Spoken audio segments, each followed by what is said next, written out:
Louvado, exaltado é o Senhor.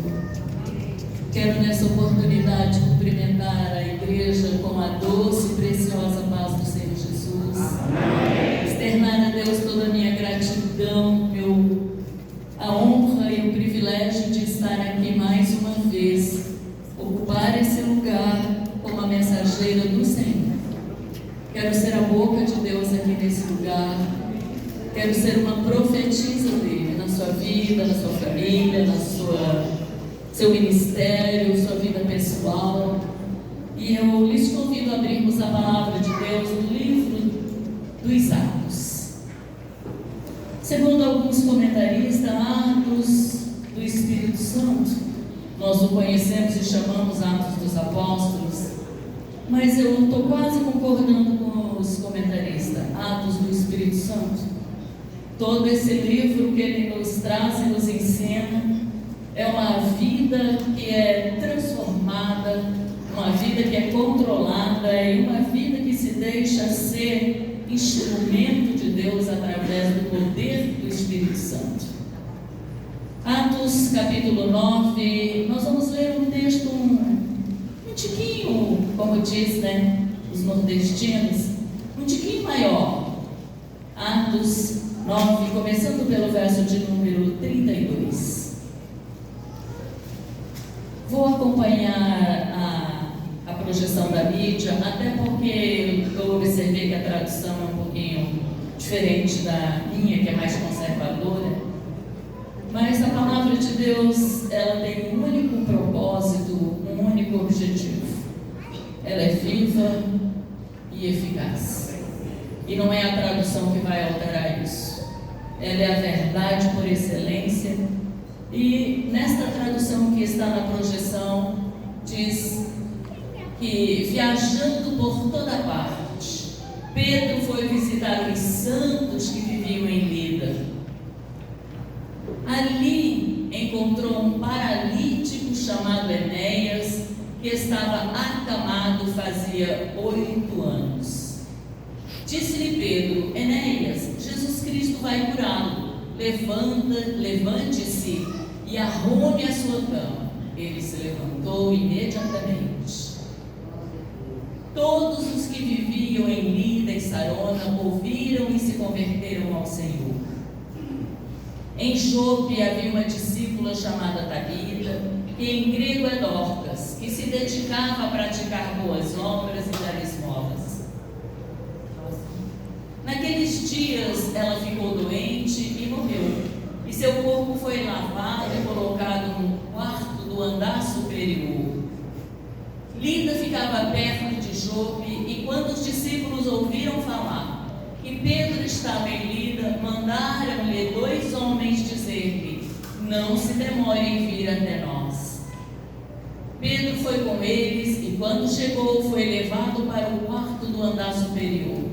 Todas as viúvas o rodearam, chorando e mostrando-lhe os vestidos e outras roupas que Dorcas tinha feito quando ainda estava com elas. Pedro mandou que todos saíssem do quarto. Depois ajoelhou-se e orou. Voltando-se para a mulher morta, disse: Tabita, levante-se. Ela abriu os olhos e, vendo Pedro, sentou-se. Tomando-a pela mão, ajudou-a a pôr-se em pé.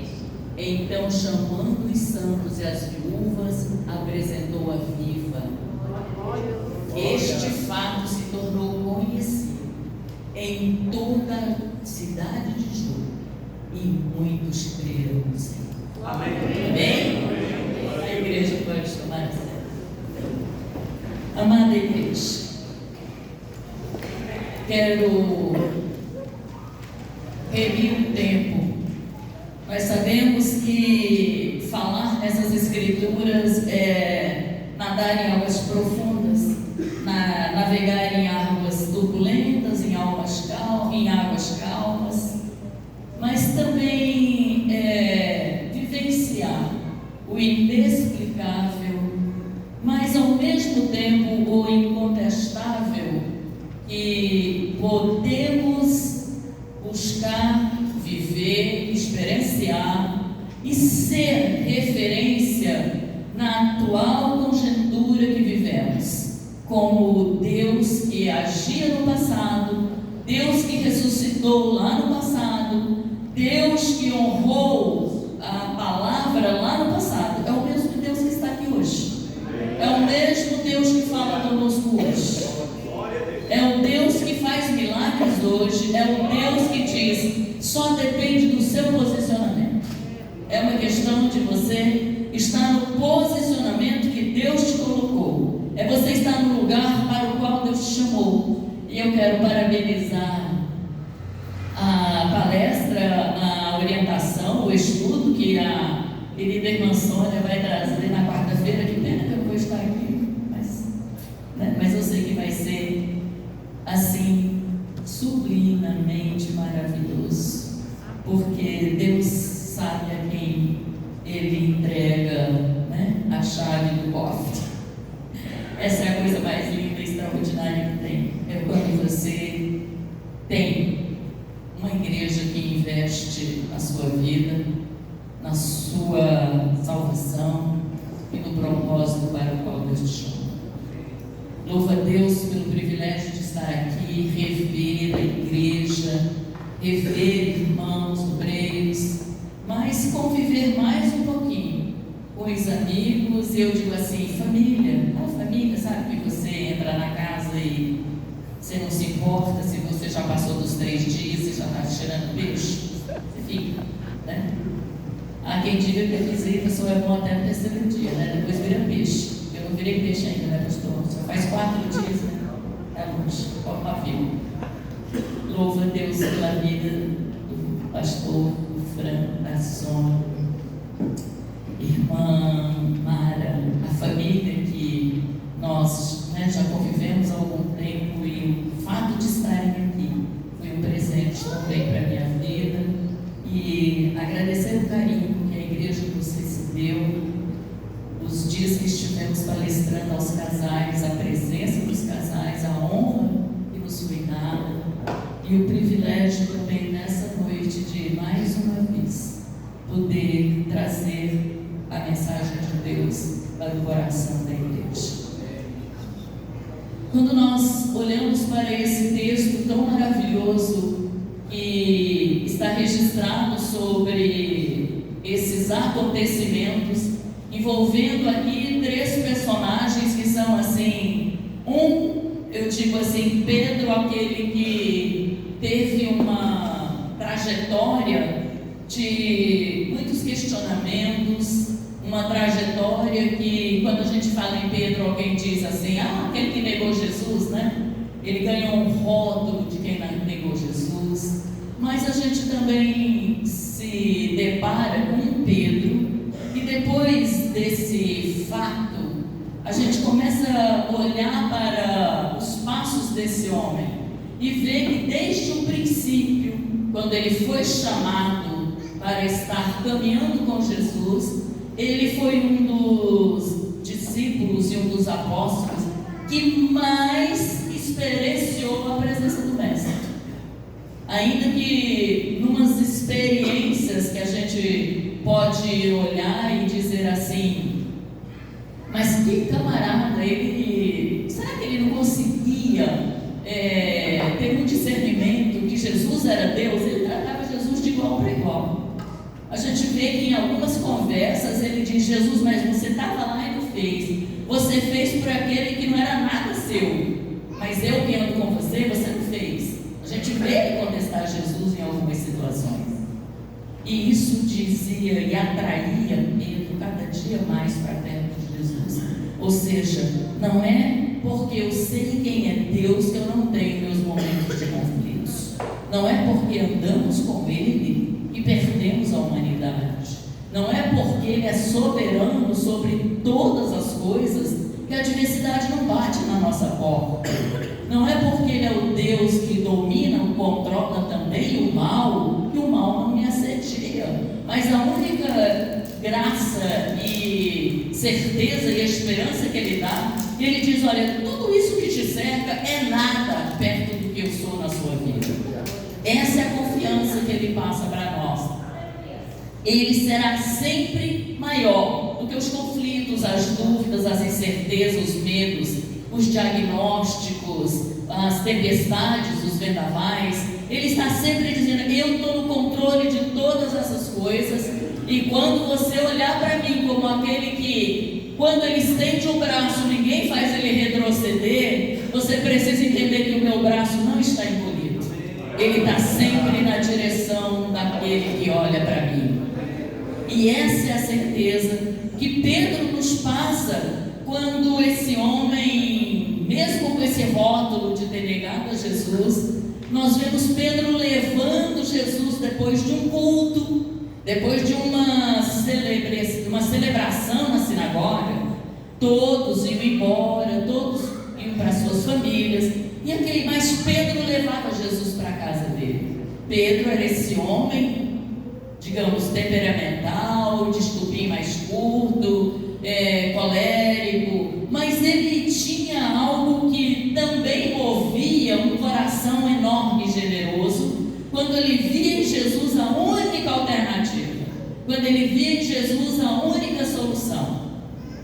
Ele leva Jesus para casa, ele convida Jesus para ir para o quarto, e Jesus vai ao quarto e cura uma febre. E isso nos traz uma lição tão linda, que mesmo você tendo seus momentos de humanidade, de conflitos, de dúvidas, quando você trouxer Jesus para o centro do problema, quando você trouxer Jesus para o foco daquilo que está trazendo febre, para aquilo que está incomodando, perturbando, tirando o sono, quando você trouxer Jesus para o ambiente do problema, Jesus vai ser a solução do problema.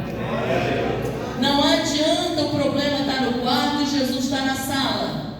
Não adianta o problema estar na cozinha e Jesus está na varanda. Não adianta Jesus estar no ambiente da casa, mas está no porão, como aconteceu com Abinadab. Quando Abinadab tem o privilégio de ser o guardião da arca, a arca não cabia em lugar nenhum. E sabe por quê? Porque o responsável para guardar a arca era Abinadab.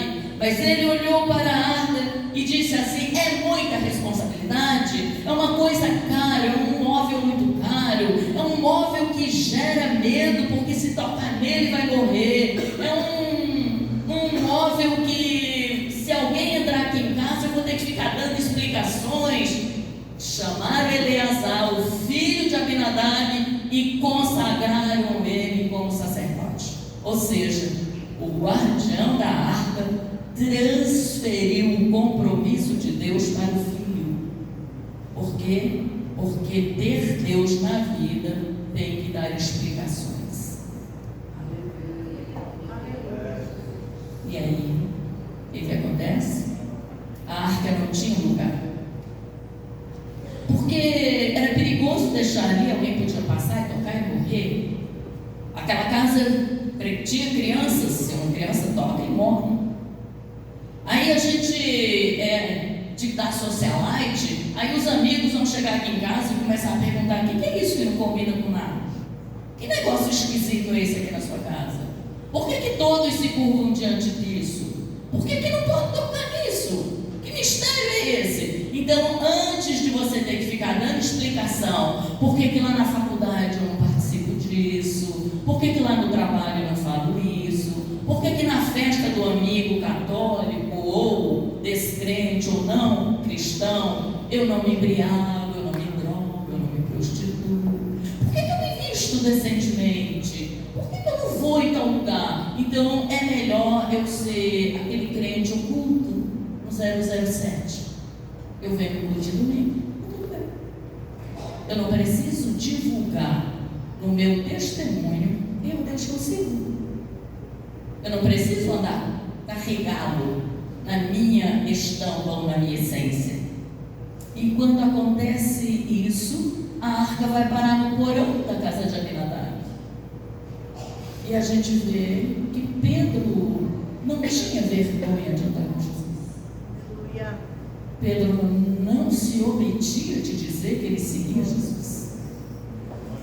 Pedro nunca se envergonhou de dizer: larguei a pesca para dormir ao relento, para comer se alguém me der. Se alguém lavar minha roupa, eu uso roupa limpa, senão eu fico 4, 5 dias com a mesma roupa.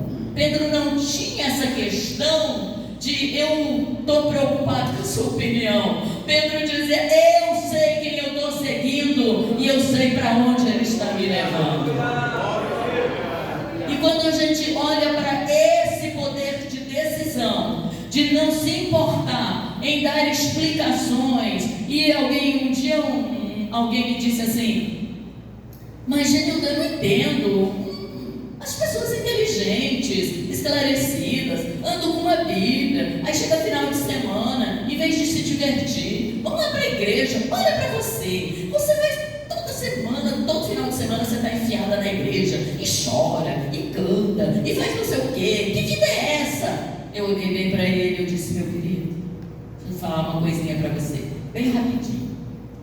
Quando a arca do Senhor, que é a presença de Deus, ficou na mão de estranhos inimigos, e eles começaram a adoecer, e eles foram se endividando, e foram morrendo, e foram perdendo colheitas, e foram perdendo filhos. O que eles entenderam? Que aquela arca era algo muito perigoso para estar lá no meio deles.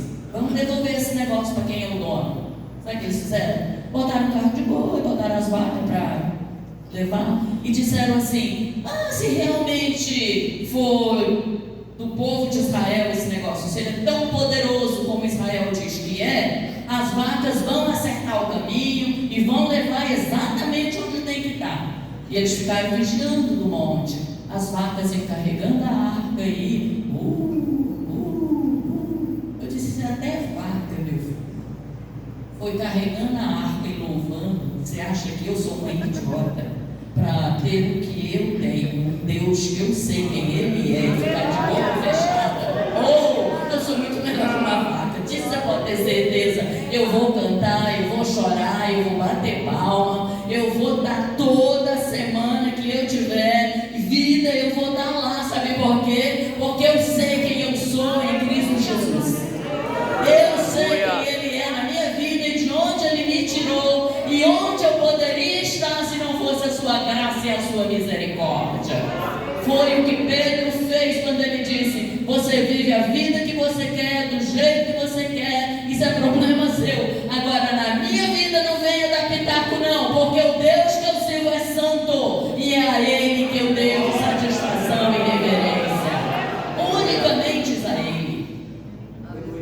Quando a gente vê Pedro, que depois do Pentecoste, esse homem que teve uma experiência tão grandiosa, tão poderosa com o Espírito Santo, a palavra diz que em todo mundo o Espírito Santo veio, mas em Pedro ele caiu. Ou seja, Pedro era forte, Pedro era resistente, Pedro gostava de digamos assim, Pedro gostava de um embate. Pedro não se dobrava a qualquer argumento. Pedro precisava ser convencido. E Pedro foi convencido pela descarga do Espírito Santo que veio sobre ele. Bateu, caiu. Ou seja, e quando levantou outro homem. Aleluia. Porque quem muda a história é o Espírito Santo. Quem muda o comportamento é o Espírito Santo. Quem trabalha temperamentos é o Espírito Santo. Quem gera temor é o Espírito Santo. Quem gera reverência é o Espírito Santo. Quem dá sabedoria é o Espírito Santo. Quem dá luz ao entendimento é o Espírito Santo. Quem revela a profundidade da palavra é o Espírito Santo. Quem revela a grandeza do céu é o Espírito Santo. E quem vai levar essa igreja ao arrebatamento é o Espírito Santo.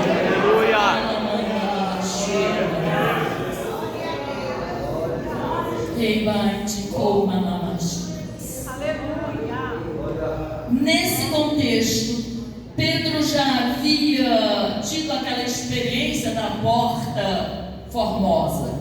Quando ele está indo para uma reunião de oração com João, e ele está entrando no templo para orar às 3 horas da tarde. E alguém olha para nós e diz, vocês não têm o que fazer não, que vão para a igreja de tarde, é? no círculo de oração, pelo menos lá em Londrina, o nosso é o dia inteiro. E alguém diz: vocês não trabalham, não? Como assim? A gente não trabalha. Porque quem ora não trabalha, é isso? É esse o entendimento? Para muita gente é. Porque quando você diz: olha, vamos orar, vamos numa reunião de oração, irmã, minha casa está despencando, meu casamento está por um fio, meu filho está revoltado, eu digo: minha amada, a oração resolve, vamos orar. Ai, irmã, não tenho tempo. Não tenho tempo. Como você não tem tempo para orar? Uma vez eu disse assim para uma irmã: olha, eu vou dizer para você, daí se você tiver argumento, eu me calo. Falando: olha, Davi era marido, rei, pai, compositor, cantor, conselheiro, chefe de um reino. Orava 3 vezes por dia. Daniel, lá no capítulo 1, Daniel era o mais sábio de todos. No capítulo 2, ele era o chefe de uma tropa. No capítulo 3, ele estava entre os 120 escolhidos para governar a província. No capítulo 4, ele está lá no 3º lugar do governo. No capítulo 5, ele está lá no 1º lugar. Mas ele orava 3 vezes por dia. Você tem mais ocupação do que esses homens? Não. Então você não ora porque você não tem. É simples. E Pedro nos ensina: às 3 da tarde, ele está indo para uma reunião de oração. Quando ele está indo para uma reunião de oração e ele tem a experiência do homem aleijado lá na Porta Formosa, e o homem olha para ele e diz assim: olha, me dá uma esmola. Porque ele vivia de esmolas. Ali era o lugar onde ele ganhava ou recebia o sustento, a sobrevivência. Alguém levava ele de manhãzinha, deixava ele na porta, e alguém buscava ele de noite, lá na porta. Por quê? Porque daí a sacolinha dele ia estar cheia de ofertas, de esmolas. Ali era o lugar onde ele pedia. Mas naquele dia, quando Pedro está entrando e ele pede uma esmola, Pedro vira, eu imagino, tá? Na Bíblia diz isso não, mas Pedro vira os bolsos do avesso, caça e os bolsos assim, tudo, porque eles tinham aquelas sacolinhas, né, que eles guardavam moedinhas. Pedro deve ter aberto aquela sacolinha, chacoalhado e disse: meu querido, eu não tenho nem um centavo, nadinha, eu não tenho prata, eu não tenho ouro, mas o que eu tenho, mas o que eu tenho, mas o que eu tenho, eu te dou. O que eu tenho, eu te dou. Levanta e anda. Eu não tenho dinheiro, eu não tenho prata, eu não tenho riqueza, eu não tenho onde morar, eu não tenho onde passar a noite, mas eu tenho muito mais além do que você possa imaginar. Eu tenho o Espírito Santo sobre mim e Ele tem poder para te tirar dessa situação. Levanta e anda. Levanta e anda. Ai, lá machuca.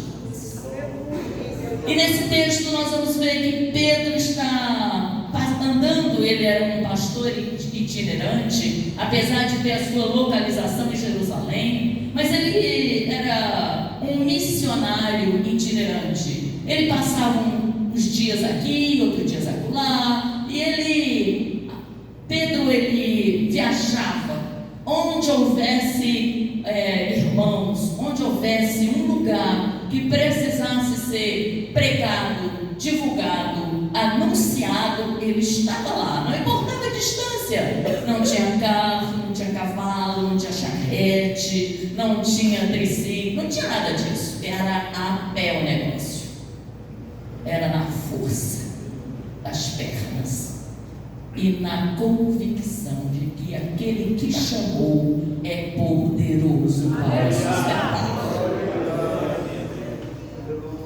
Quando ele está passando, ele vai, ficaram sabendo que Pedro ia passar por Lida, e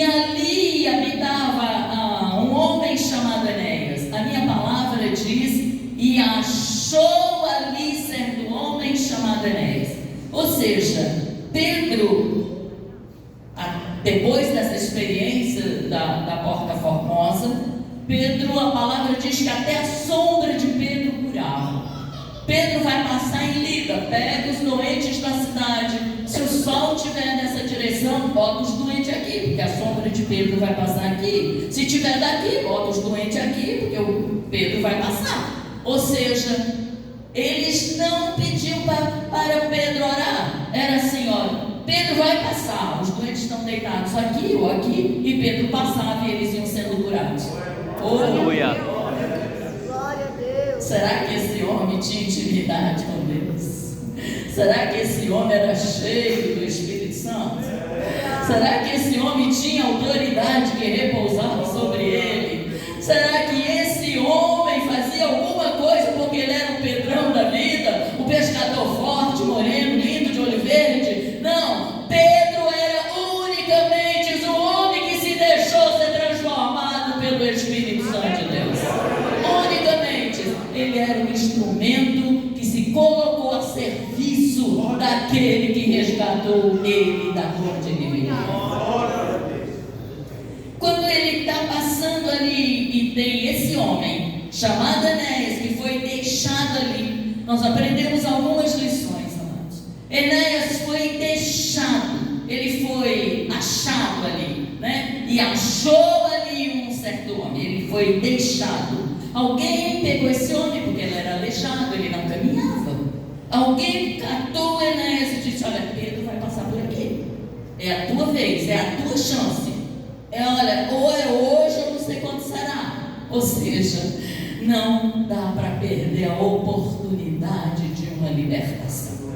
Não se pode perder a oportunidade do que Deus vai fazer. Por isso que eu digo que crente que não vem ao culto, crente que não participa de ensinos, crente que não vem à escola dominical, crente que não ora, ele está sempre perdendo a maravilhosa oportunidade do que Deus tem de extraordinário para a vida dele.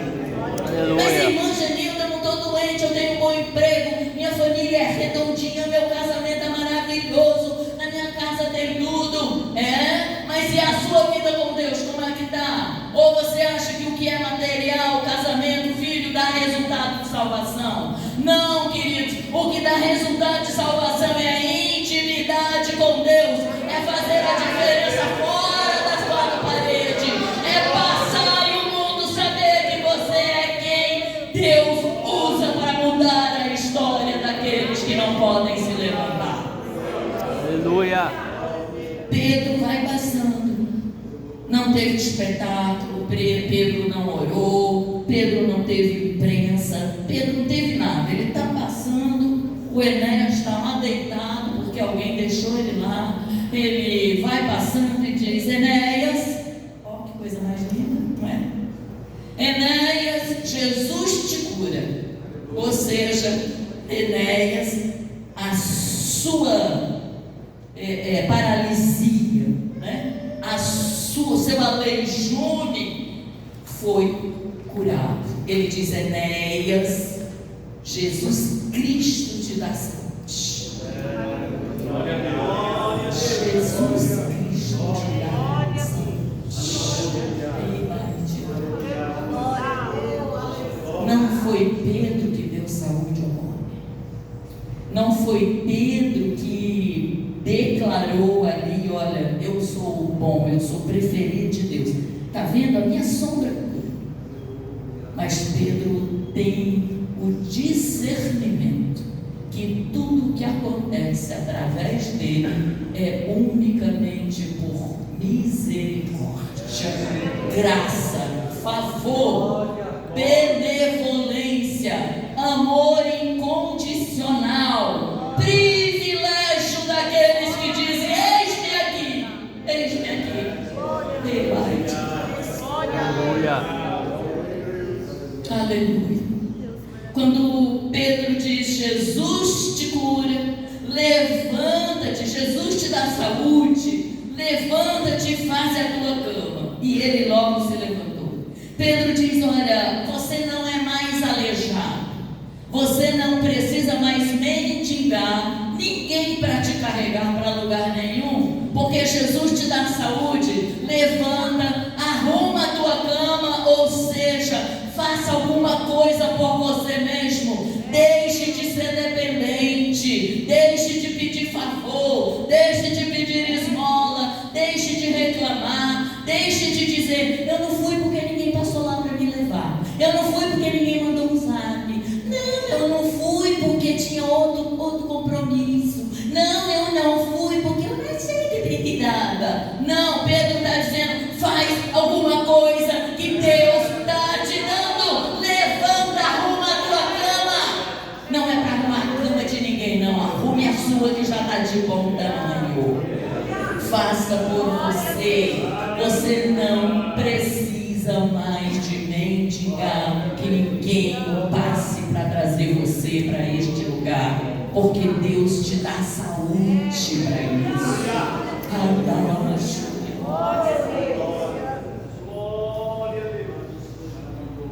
Todos, a palavra diz que todos de lida. Olha, o homem logo se levantou, ou seja, levanta, faz a tua cama, e o homem agiu depresinha. Ele não ficou lá enrolando, não. Faz 8 anos que eu estou nessa cama, sabe? Estou meio privado, eu preciso de um tempo, eu tenho que me fortalecer. Não, Jesus não trabalha desse jeito, não, amados. Jesus trabalha de uma forma: a hora que eu entrar na tua vida, a hora que eu te der saúde, a hora que eu dizer levanta, é porque eu sei que você pode levantar e fazer.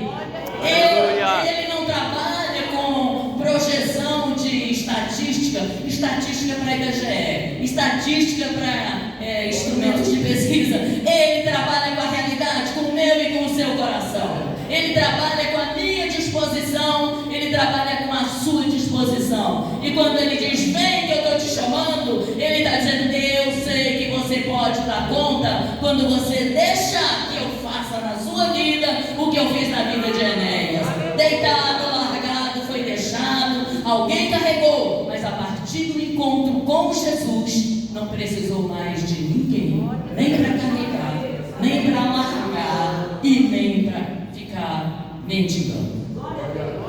Aqui é lugar de cura. Aqui é lugar que o aleijão ficou lá atrás. Aqui é lugar onde a cama está arrumada. Aqui é lugar onde todos nós temos consciência que a salvação é individual. Que o que eu fizer para Ele é individual. Que aquilo que Ele entregou a mim é responsabilidade minha. Que aquilo que Ele me chamou para fazer é porque Ele vai me ajudar a cumprir com o propósito. Ele conhece a nossa estrutura. Toda lida viu, e a palavra diz: e todos se converteram ao Senhor. Sabe o que é uma cidade inteira se converter? Uma cidade inteira se converteu com uma única frase, com uma única atitude: Jesus Cristo te dá saúde, levanta, arruma a tua cama. Pronto, todos foram. Aleluia. Ou seja, é a personificação do próprio Deus ali naquele lugar. Não adianta, amados, se eu tenho um bom discurso, não adianta se eu sou elegante, fina, polida, se eu estou fazendo parte da elite, não adianta isso sem poder, sem autoridade, sem intimidade com o Espírito Santo de Deus.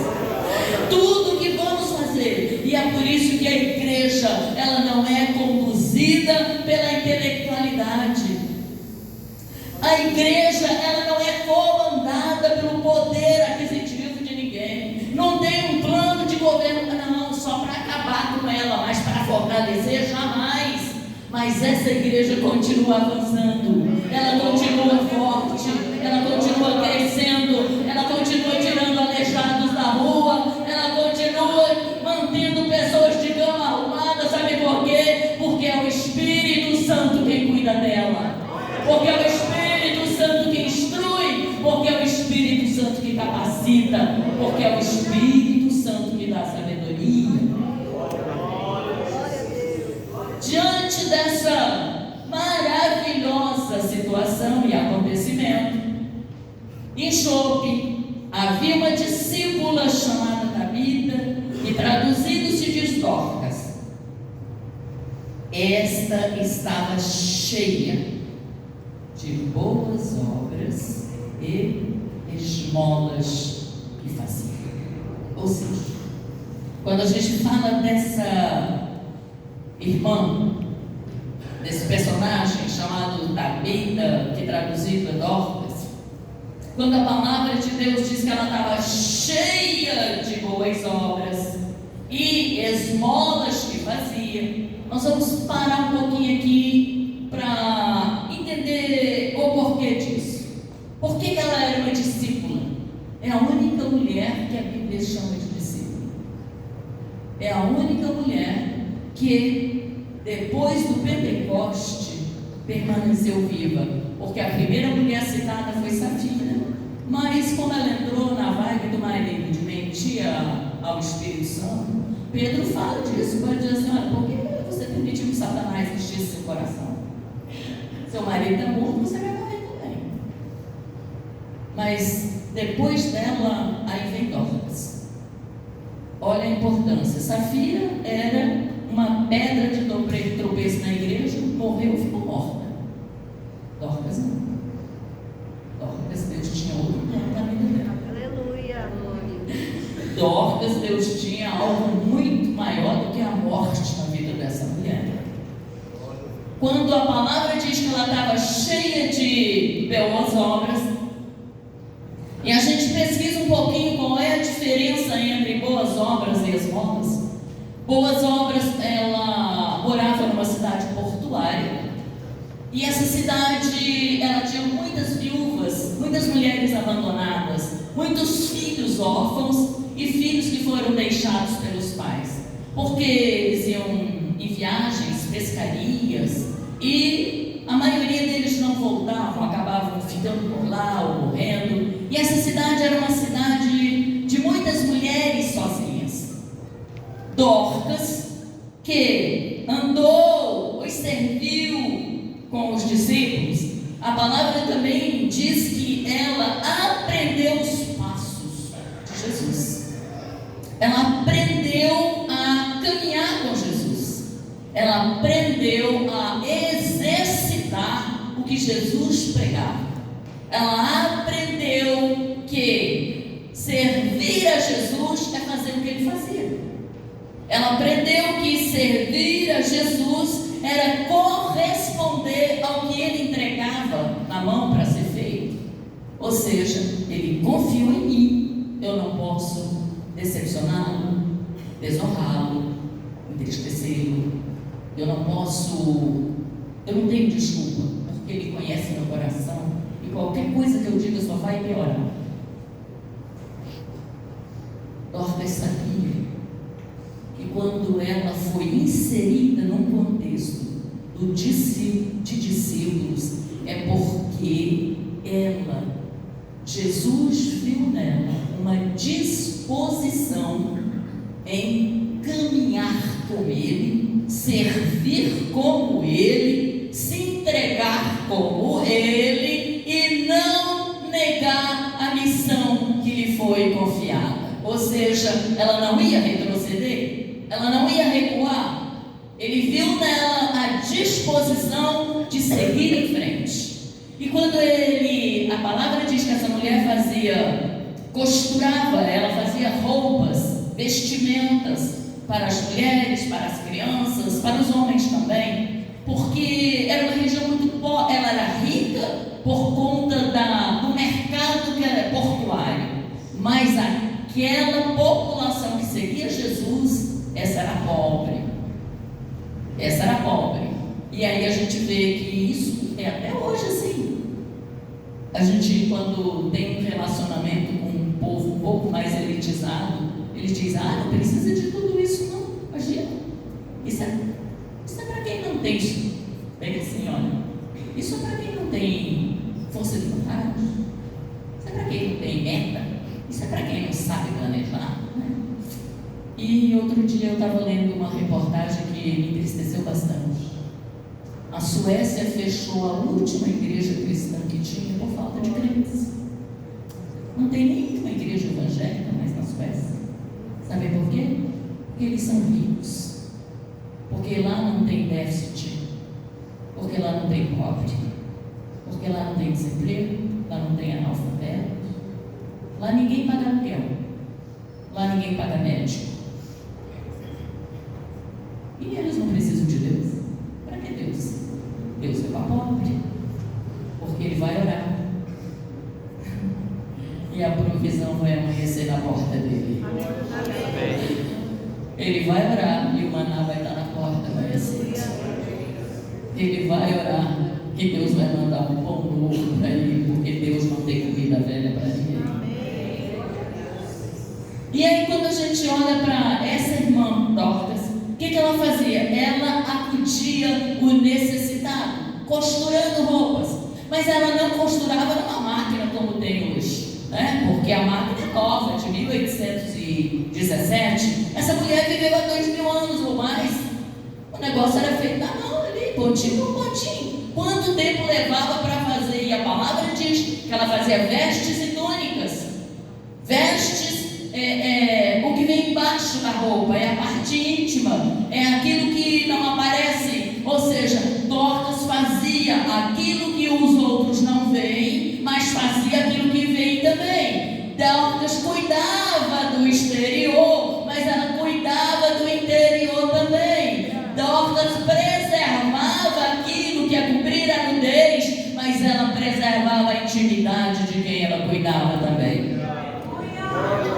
Ela fazia túnicas que vai por cima, mas ela fazia vestes que vem por baixo. Ou seja, quando eu lhe vestir, eu não vou vestir só a sua casca, eu vou cuidar da sua intimidade também. Por quê? Porque você é precioso e ninguém precisa ficar vendo nem sabendo das suas necessidades interiores, internas. Por quê? Porque a minha intimidade não é para ser publicada. Dorcas nos ensina uma grande lição. Nós precisamos entender que o que acontece conosco, o mundo não precisa saber. Nós resolvemos aqui dentro.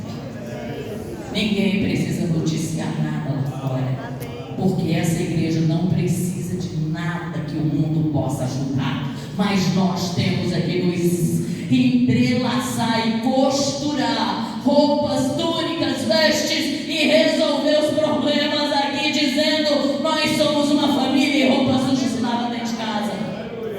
Nós precisamos aprender que a intimidade tem que ser preservada para não gerar escândalo lá fora.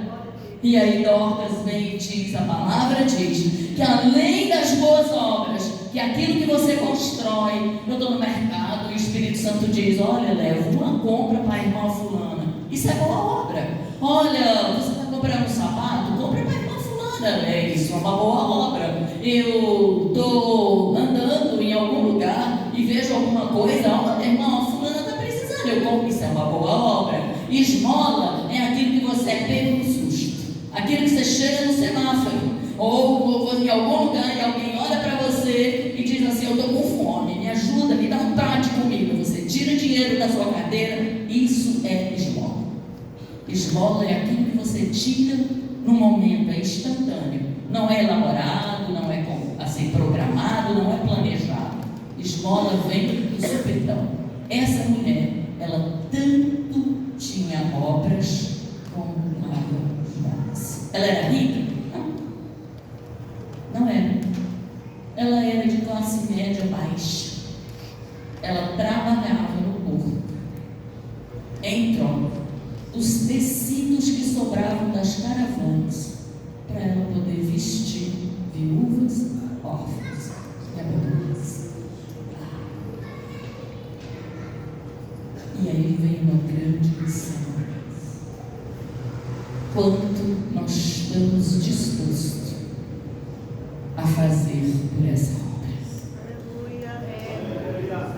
Glória a Deus. O quanto nós estamos dispostos anunciar por outras vidas.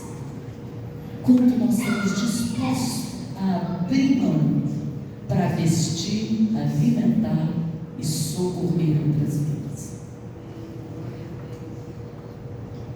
Quando essa mulher, olha que coisa, hein?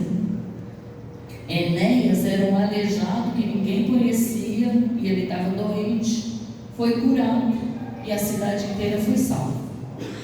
Dorcas, uma discípula que andava e seguia Jesus, os passos de Jesus, uma mulher que ia à oração, uma mulher que ia ao culto de ensino, uma mulher que não faltava à escola dominical, uma mulher que também fazia parte da assistência social da igreja, e uma mulher que fazia visitas, ou seja, ela era uma mulher bem ocupada no reino, com a obra.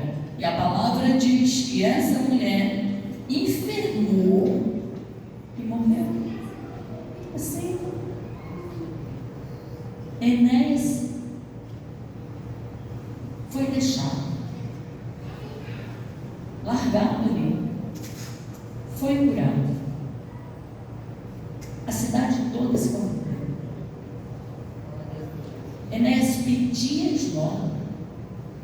Essa mulher dava. O que pedia, o que não representava nada, o que estava ali largado, foi curado. A discípula. Aí entra o conflito, né? Tem coisa errada. Porque se a justiça humana funcionasse, quem tinha que morrer era aquele lá. Não ia fazer falta nenhuma. Aliás, era um favor. Só dava trabalho. Era carregado. Era um peso.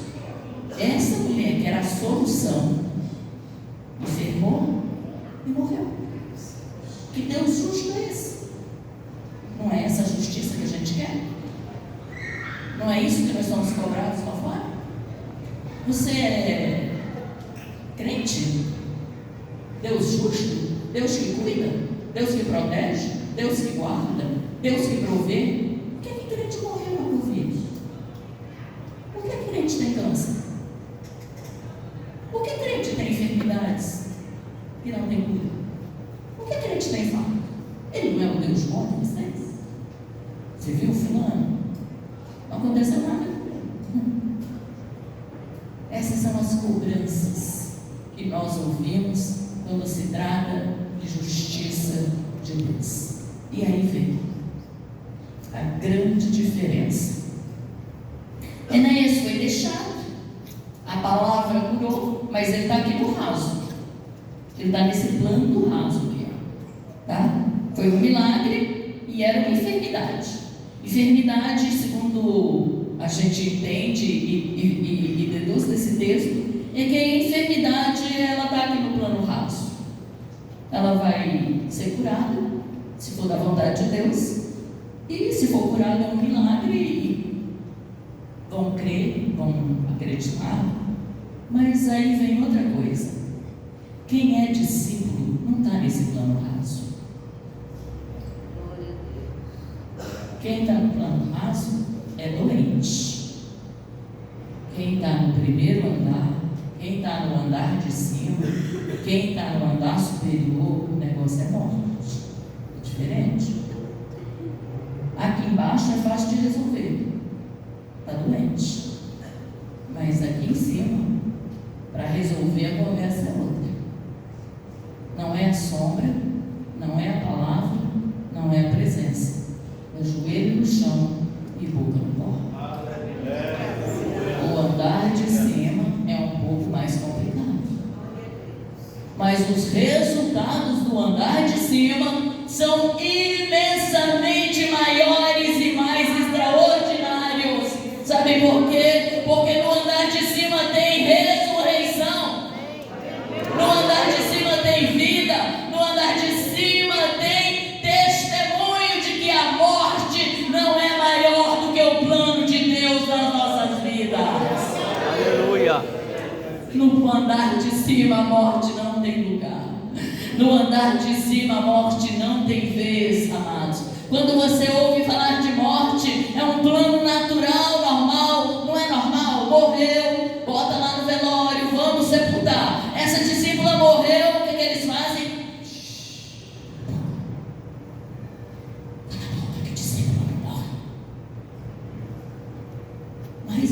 morreu.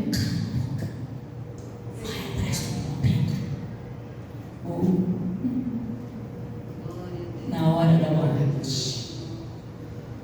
E quando o mundo todo quer pregar a morte, vai ter sempre alguém que vai dizer: irmão Pedro está ali bem pertinho, eu vou buscar ele. Porque eu sei que onde o irmão Pedro está, o Espírito Santo de Deus está. Porque eu sei onde o irmão Pedro está, o poder de Deus está. E eu sei que quando o irmão Pedro abrir a boca, todo o céu vai se levantar. Por quê? Porque Pedro tem intimidade com o sobrenatural de Deus. Ai, a machúria nossa. Chama irmão Pedro. Mas olha o que elas fazem. Dorcas morreu? Não, mas cala sua boca. Enquanto Pedro não chegar aqui, ninguém vai saber que ela morreu. O que é que nós vamos fazer? E isso é uma cultura judaica. Aqui nós temos uma cultura de morrer, dar banho, mas isso é higiene. Lá não. Lá o banho é a esperança que ainda pode estar viva. Ou que se for apenas um desmaio ou uma convulsão, o banho vai trazer de volta. E eles pegam a irmã Dorca e começam a lavá-la. Ou seja, para lavar o corpo é água natural, tá? É água normal. Lava a irmã Dorcas aqui com água natural. Mas para saber se tem vida, lava os pés, as mãos e a cabeça com água morna. E por quê? Porque as águas mornas nos pés vão dar uma reação no cérebro e ela vai despertar. As mãos, por quê? Porque a água morna nas mãos vai mexer com a musculatura e os braços vão começar a se mover. E na cabeça ela vai abrir os olhos e vai levantar. É o Espírito Santo quem faz toda essa dinâmica em nós. Por isso que a palavra diz: lâmpada para os meus pés é a tua palavra. Meus pés precisam estar quentes para que o meu cérebro entenda que eu estou vivo e vou caminhar. Amados, na igreja não é lugar de ninguém morto. Sabe por quê? Porque os seus pés precisam estar aquecidos pela lâmpada da palavra, pelo poder do Espírito Santo de Deus. Lava as mãos da irmã Dorca. Por quê? Porque as mãos dela foram ungidas para trabalhar. E se ela tiver vida, as mãos dela vão se movimentar. Porque ela nunca foi de ficar parada no cantinho. As mãos da irmã Dorca estavam sempre a serviço. E mãos que trabalham são mãos que não se aquietam. Mãos que trabalham não ficam no bolso. Mãos que trabalham não ficam de braços cruzados. Mão que trabalha está sempre dizendo: tem alguma coisa para eu fazer? Eu quero ajudar. Aonde eu posso ajudar? Como posso ajudar? A irmã Dorcas não ficava esperando convite. Ela sempre se adiantava. Ela chegava cedo no porto e ela dizia: sobrou tecido para mim. Glória a Deus. Ou seja, você não precisa levar lá na minha porta. Não, vem buscar aqui. Eu sei, amados, o nosso contexto é outro, a cultura é outra, mas a gente anda quilômetros para vir na igreja, mas não atravessa a rua para fazer oração pelo vizinho. A gente anda muitas vezes para visitar uma igreja lá não sei aonde. Tem um hospital na porta de casa. E a gente não vai lá fazer oração por necessidade. Não Dorcas era diferente. Não Dorcas acordava e ela dizia: eu preciso da mercadoria para vestir as minhas viúvas, os meus órfãos e os meus necessitados. O lugar dessa mulher nunca foi no raso. O lugar dessa mulher nunca foi nesse plano natural, mas ela sempre esteve no andar de cima. Ela sempre esteve no andar de cima. Quando Pedro chega e ele encontra as viúvas, encontra os santos, os irmãos, eles estão todos assim, olha o que ela fazia, e chorando, né? E agora, como vai ser de nós? Olha as roupas que ela fazia. Isso nos ensina que fisicamente, naturalmente, Dorcas estava morta, mas as obras estavam vivas. O legado servia de testemunho. Nós precisamos ter uma vida onde ainda depois o nosso testemunho vai permanecer. Pelas obras, pelas esmolas, mas principalmente por estar no andar de cima. Quando Pedro chega e manda todos saírem lá para Enéas, não precisou de nenhum esforço, né? Ele passou, por quê? Porque Pedro foi deixado. Porque Enéas foi deixado. Dorcas não foi achado. Dorcas fazia parte daquele contexto. Dorcas era uma referência. Dorcas tinha endereço. Dorcas tinha uma identidade. Qual era a identidade de Enéas? Aleijado, mendigo, paralítico. Qual era a identidade de Dorcas? Discípula, cheia de boas obras, que fazia esmola e que costurava para os necessitados. Quando ela tem essa identidade e Pedro manda todos saírem, por que Pedro fez isso? Porque Pedro participou da ressurreição da filha de Jairo. E quando Jesus vai ressuscitar a filha de Jairo, Jesus expulsou todos os curiosos. Jesus te mandou toda a plateia sair. Por quê? Porque, amados, o milagre que acontece aqui, rapidamente ele é esquecido. Mas aquilo que acontece no andar de cima, ele não tem plateia, mas a cidade inteira fica sabendo. Sabe por quê? Porque o milagre do andar de cima, ele fica para toda a eternidade. Aleluia. Ele indica lá no andar de cima tem ressurreição. No andar de cima não tem apenas cura. No andar de cima não tem apenas sombra. No andar de cima tem presença. No andar de cima tem oração. No andar de cima tem clamor. No andar de cima tem palavra. Quando ele diz: Dorcas, levanta-te, ela abre os olhos. Mas morto ouve? Não, mas o Espírito que habitava em Pedro entra nos ouvidos, mexe no cérebro, liga o sistema nervoso e diz: você não morreu, levanta. Você não morreu, levanta. Você não está. Quantas vezes nós queremos sepultar pessoas que ainda estão vivas?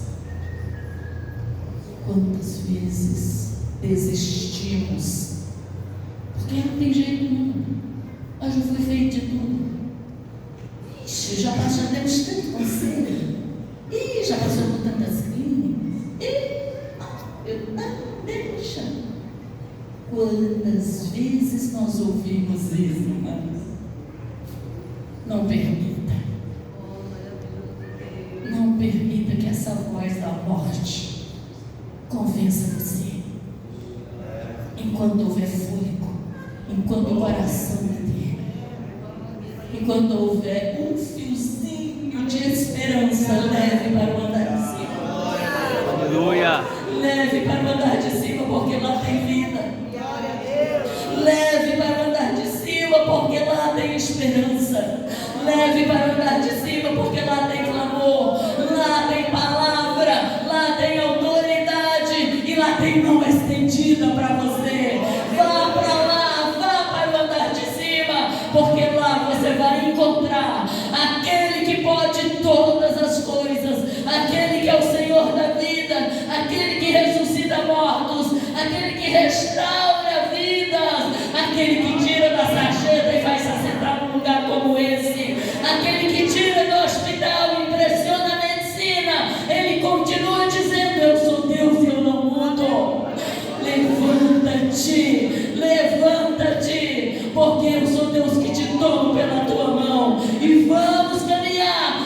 é a vitória final. Ele é Deus dessa igreja. Ele é o Senhor dessa igreja. Ele é o Pai por excelência. E toda a autoridade reside nele. Todo o poder está com ele. E ele é o único que pode agir no lugar de Senhor. Mas ele precisa que eu e você estejamos. Ele precisa que tenha alguém no andar de cima para clamar pelo morto.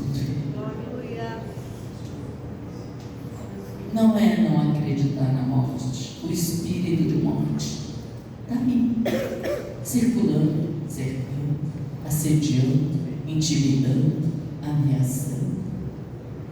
Mas no andar de cima ele não tem vez. No andar de cima ele não entra.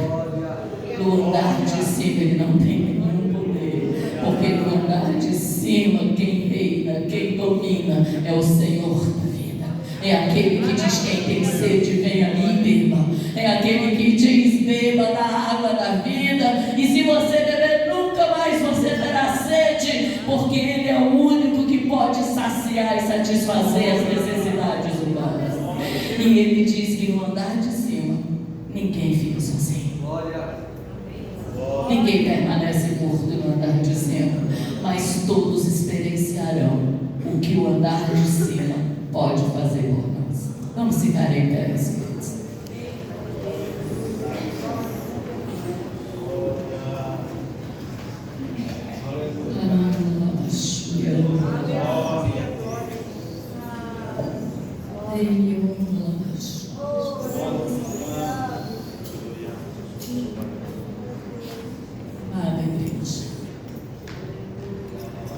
Quero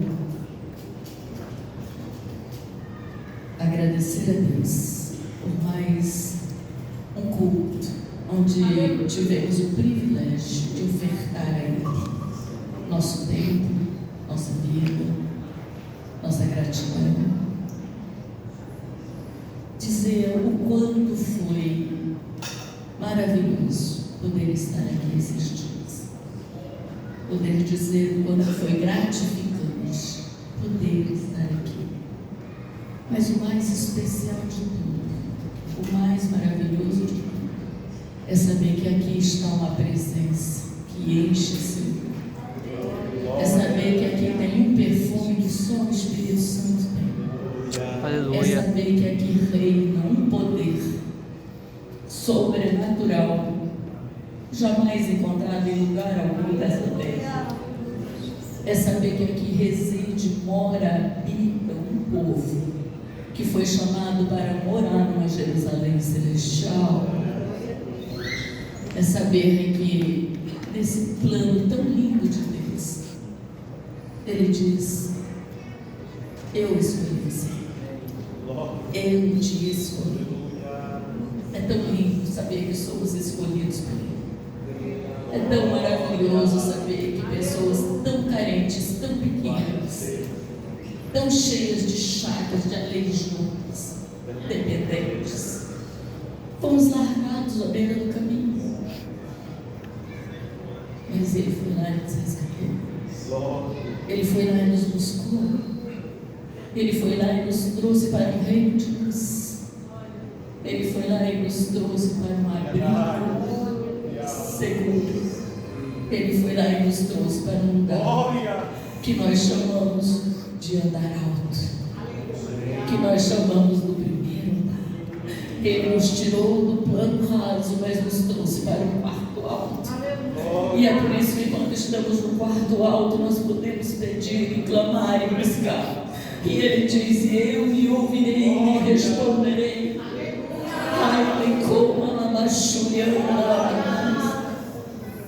Por isso, nesse momento, eu gostaria de pedir a você que feche seus olhos.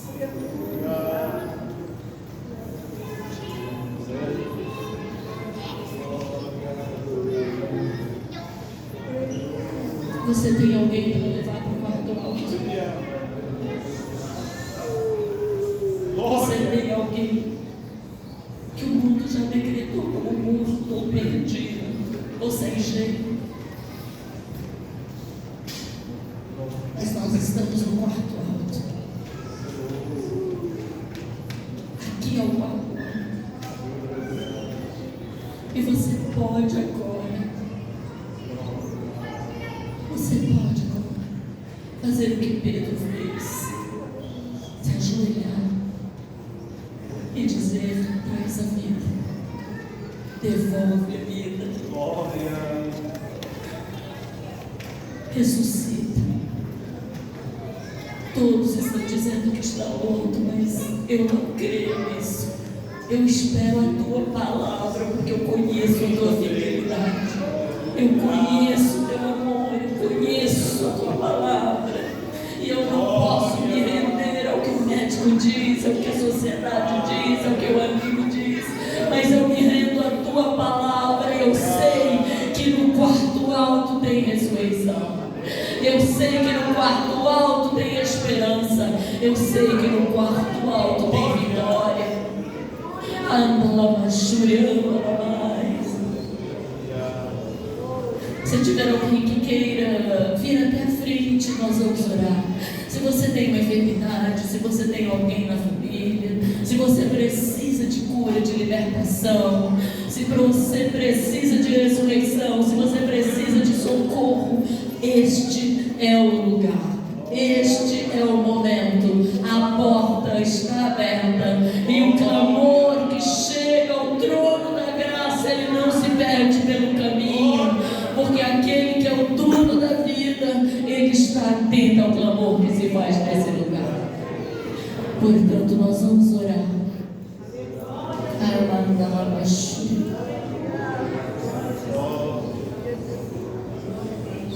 Não sei se tem alguém entre nós que ainda não tem Jesus como Salvador, alguém que não tem nenhuma experiência com Jesus, mas se tiver, amados, quero convidá-lo a aceitar a Jesus agora. Quero convidá-lo a trazer Jesus para a sua vida.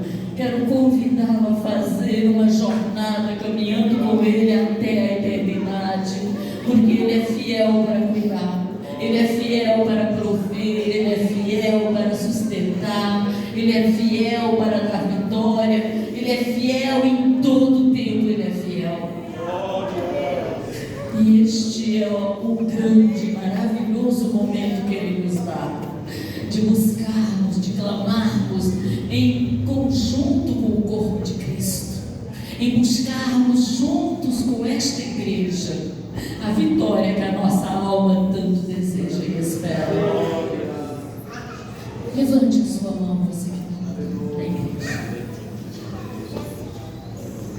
Nós temos alguns irmãos na frente. Ai, me coma lá na churiola.